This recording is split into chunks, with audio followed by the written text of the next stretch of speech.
I've got one here. You can start with this brother. Right. Yesterday I heard you speak about the relationship that musicians have with vibrations, right? And I know this because I work with music myself, and I also know that the music scale in other countries is much broader than the music scale we use over here. Same thing with the languages we use. I speak in European language. We're not using all the tones that we could make with our vocal cords, right? Do you feel like we were out of tune by using the European music scale and using their languages?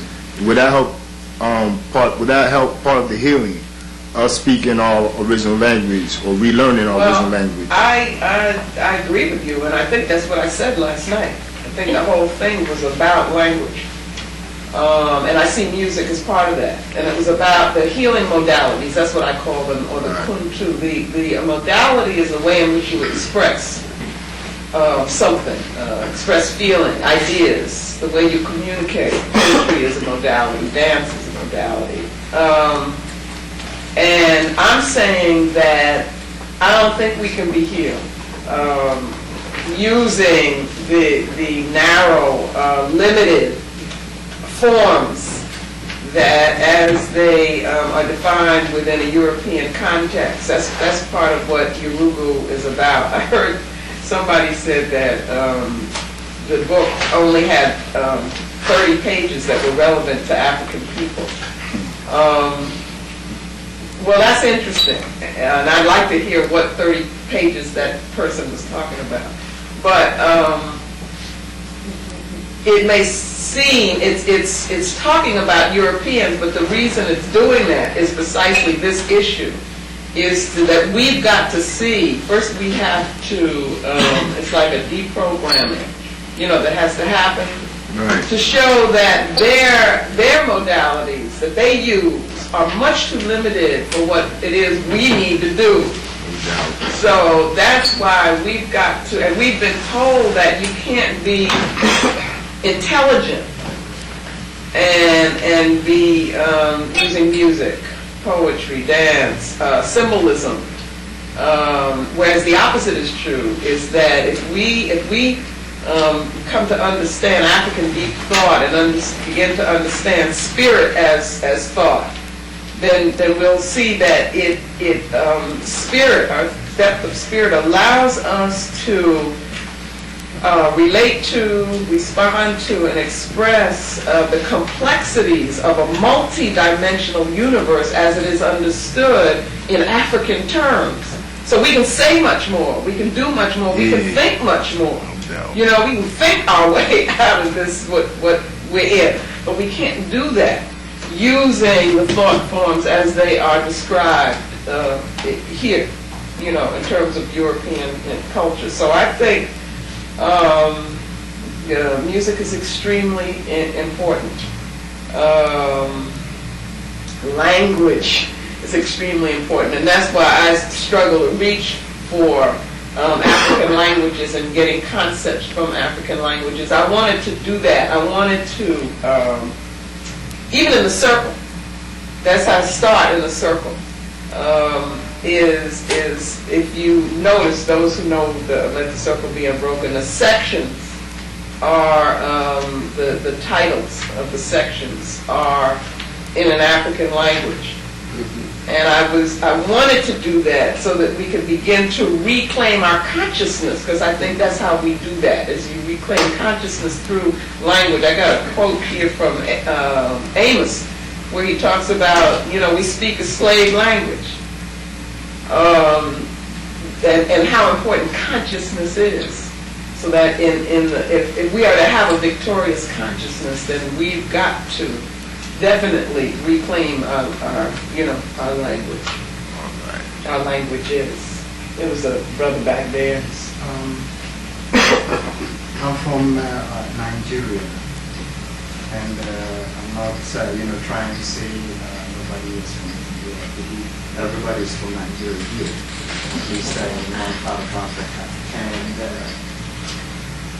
my problem is that a lot of attention has been so much paid to the European incursion into Africa and its aftermath.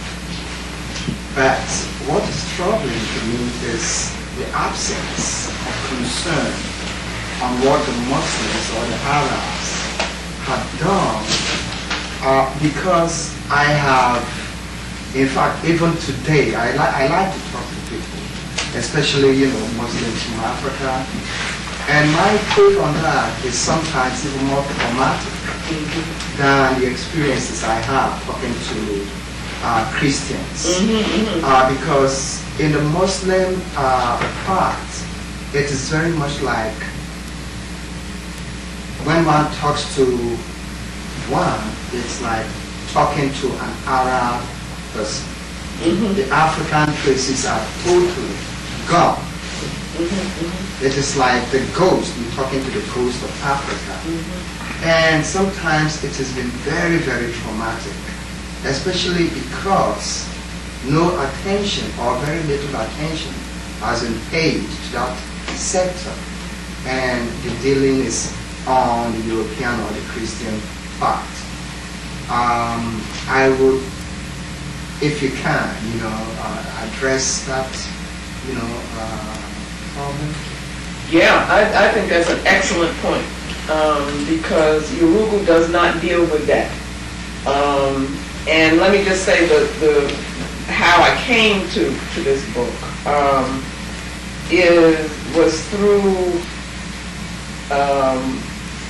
an understanding of the academy here and the role that it had played in terms of affecting our consciousness, enslaving what we would call mental incarceration. And yet, at the same time, the feeling that most people of African descent have about what they consider to be education, and the assumption that the way Europeans have defined, educational institutions is the only way. And I wanted to show that definition brings with it a particular concept of truth, which has been used to enslave us. But they say it's not a particular concept of truth, it's the universal concept of truth, and it's objective concept, and so forth. And I needed to be able to show that. That's not so easy to do. So that's the focus on European, is because of what they have done intellectually. I think more than any other group of people, they have used the intellect, so-called intellect, intellectual forms and conceptual forms and language and all of that, and formal education. They have used it to colonize and to enslave.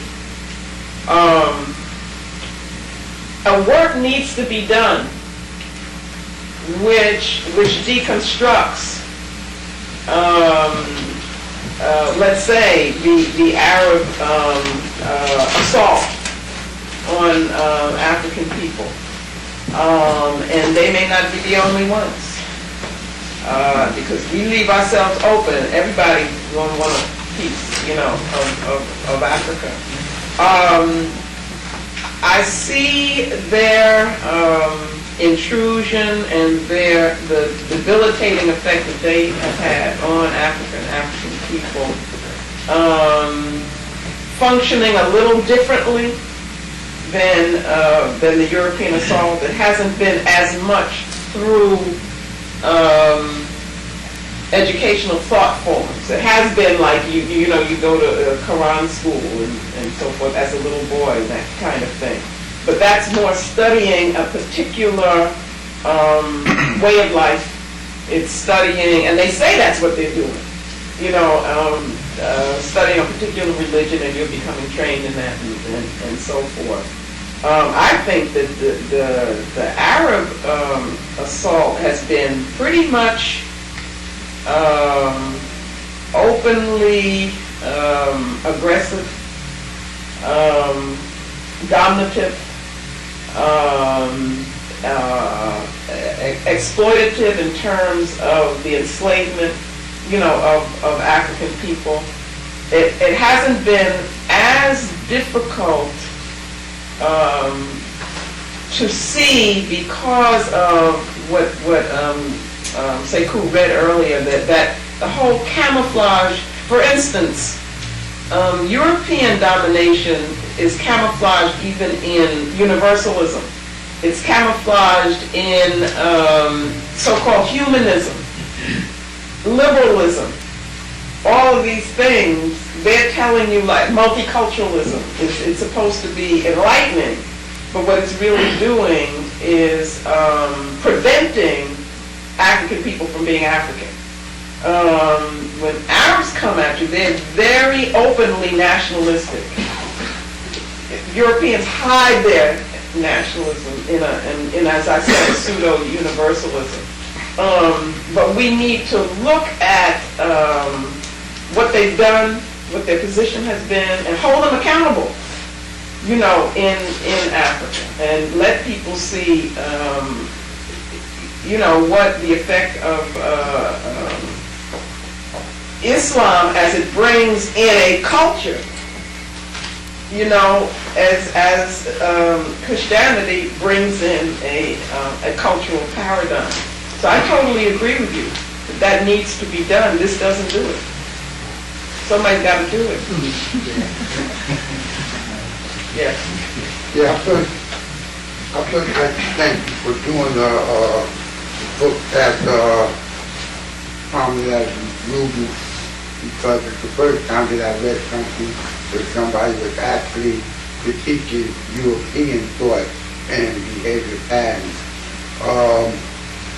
And it's interesting that the brother was speaking about Islam, where for me, I find that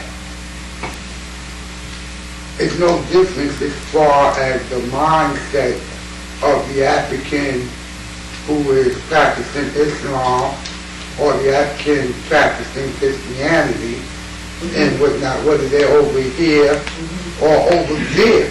I mean, I know people from Senegal who will tell me they're Muslim and they speak probably Français, but run when I ask them something about Wallah and whatnot. And, you know, so I think for myself, you really can't try to focus on one form of atrocities that's happening to us if you want to have a total eradication of the Marimba complex.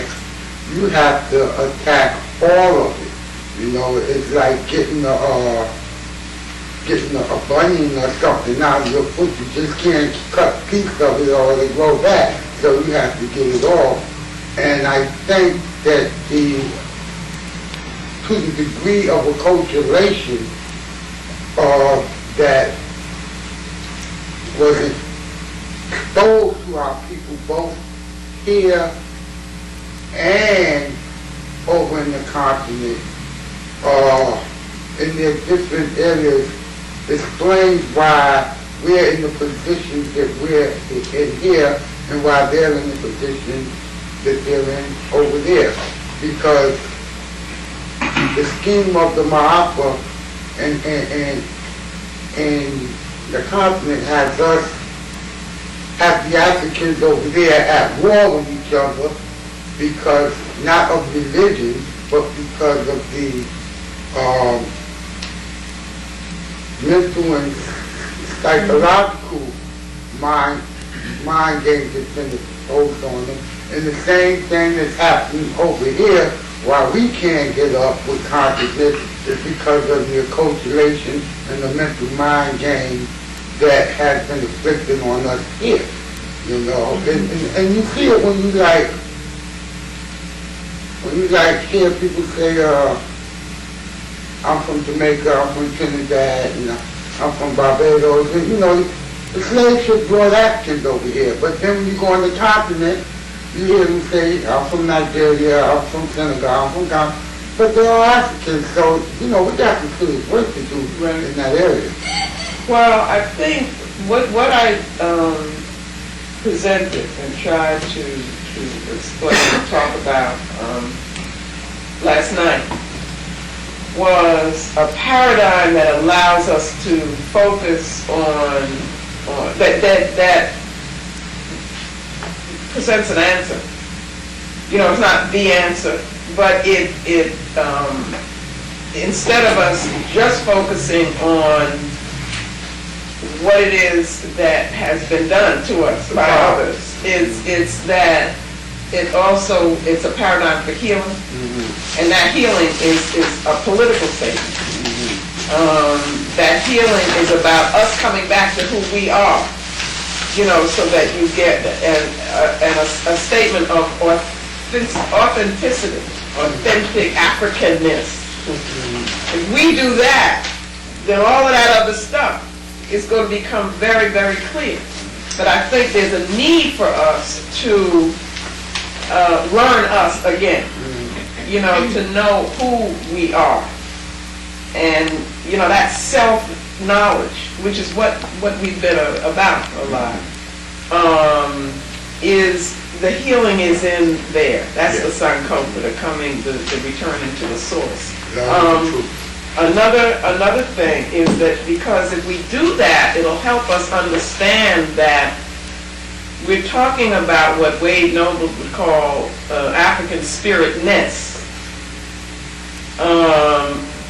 Spirituality becomes a way that you deal with that, because we are spirit, and then we've got to be very much focused on and concerned with how we connect with sources of power, sources of meaning by that spiritual power, the source of power. We always want to be connected to that, so that energy flows. That's what the music is about. That's what everything should be about.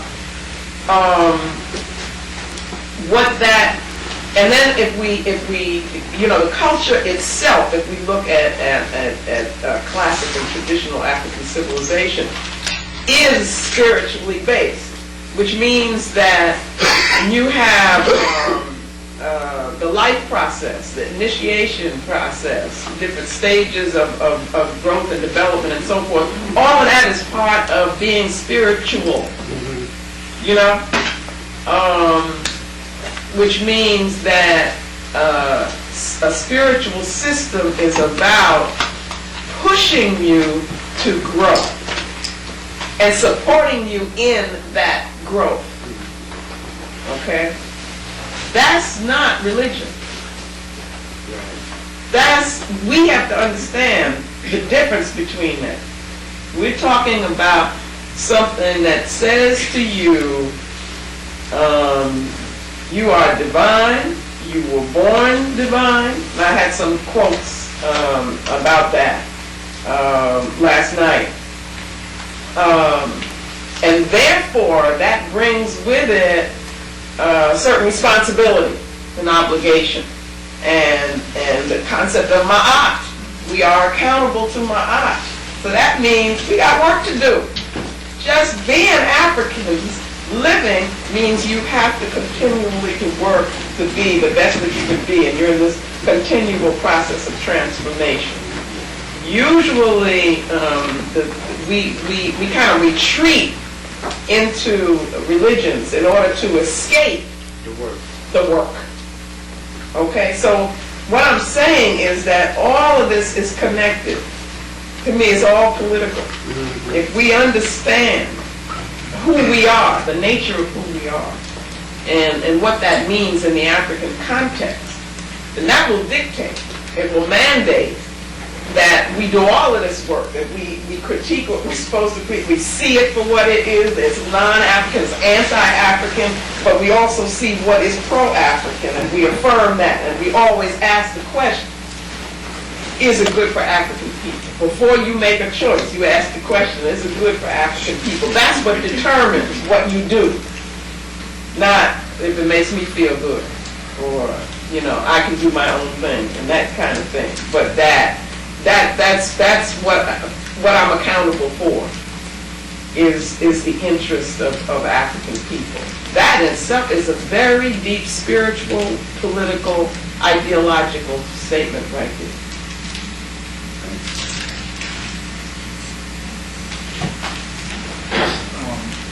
what I asked earlier on, how important was spirituality? But I realized that the questions or the comments that the brothers made dealing with spirituality. Now you were saying something about our languages earlier. It's true, based on the colonial powers that we live under, the language play a part and are separating us from reality, from one another, from ourselves. My act, or the laws of my act, based in spirituality. And as an African people, we can't do anything. We understand spirit more than anybody else. But based on colonialism, the different teachings, we've been separated. So right in this surrounding, we have Africans who adopt Christianity, the same Muslim religion, all the different things. And because of the acknowledgement of spirit within, we go with these things even more so than the people that created them, to the detriment of Africa, to your own self. We don't understand our divinity. We don't understand the oneness with the Creator, with all life. When we go back, we have to go back, as the old saying go, keep your foot on the ground and reach for the stars. It's just like, what they call a metaphor. You keep your foot base or your foundation is the spirit, and you reach up for all the other stuff. The music is part of the expression, the dance, the everything. But all of this was based in the spiritual concepts. The teachings long ago, everything was based in spirit. Like in the ancient priesthood, as a priest, you go through the so-called priesthood training, but you will learn music, the arts, the sciences. But again, the foundation is the spirituality. We don't have that today. We more or less go along with the other teachings of understanding spirit from this low level and see spirit as something away from you. Now, something interesting happening here listening to you, that all what we're talking about is surrounding the same idea or the same issue dealing with spirituality. So, the resurgence of African people is taking place to me right now in a fast scale. But unless we could get the foundation fixed, we're going to be like even the high and low of the 60s and 70s when the African consciousness rise, but then it faded away because it wasn't spiritually based. Now we rising in different areas, but again it's not spiritually based, so that could be blown away like anything else that they see as a threat. Unless we get that done, I don't know how, but it's all dealing with self. Each individual how to do that on their own. Teach as much as we want, but this is a personality. You and your God is one. You and God are one. But listening to these concepts and it's very interesting. I mean, I'm very sorry now that I missed last night. Me but I too. had something else to do. Yeah, I was thinking that. Yeah. Because I just put out a lot of concepts. Yeah. And they are all spiritually based. And they all come from African culture and civilization. All of them. I don't know what to do about that. But we talked about concepts of the person. We talked about knowledge as a process and shows Dogon terms that talk about that. We had Yoruba concepts, Akan, ancient Kemetic concepts, and we're shown what that's my work is to retrieve these. Jacob Carruthers calls it African deep thought, and to use them to make them useful. And that's the work. That's the work for us to do. But the wonderful thing is that it's all there. There's so much there. The more you study, the more you see. Sister, did you? Yeah, I just wanted to ask, what about the works of Malidoma and Zabompe Some in terms of the Dagara people, All right. or even aside from their works. I'm not sure if you mentioned them in your talk last night. No, I didn't. Okay. There is a quote that I love from Sabonku, and I tend to use her work more.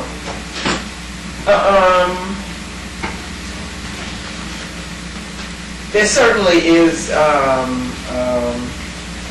very, very useful information coming out of Dagara. Sabonfu's piece, I love, Welcoming Spirit Home. Have you seen that book? No, I haven't. Ooh, it's wonderful, wonderful book. And I can say a little bit about why it's so wonderful, but also her book, The Spirit of Intimacy.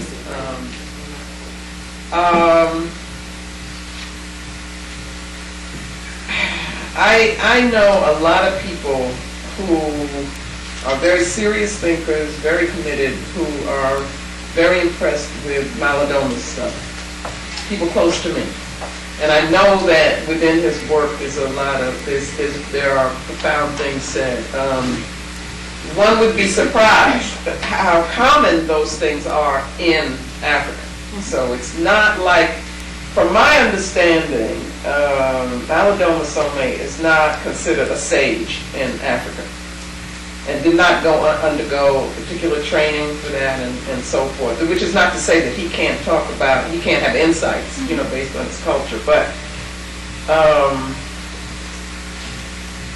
the problem that I have, and I think this is good for us to talk about, is we have to, see, I don't talk about spirit as being separate from ideological clarity. That's my position, is that everything is political and that we must be clear as Africans, which means that we must have a clear vision of what we want for African people, which has got to be, as Dr. Clark would call it, African World Revolution, and I would talk about, Kobe Campbell would talk about constructing a Pan-African world order. I think that's why we are here. That's why our ancestors suffered what they did and survived so that we could be born. Because that's our job, is to build that world order. So an African person who talks about, profound insights coming from Africa, talks about ritual and so forth, and then doesn't talk about the political issues, or actually, to me, almost betrays them in his discussion, is a problem.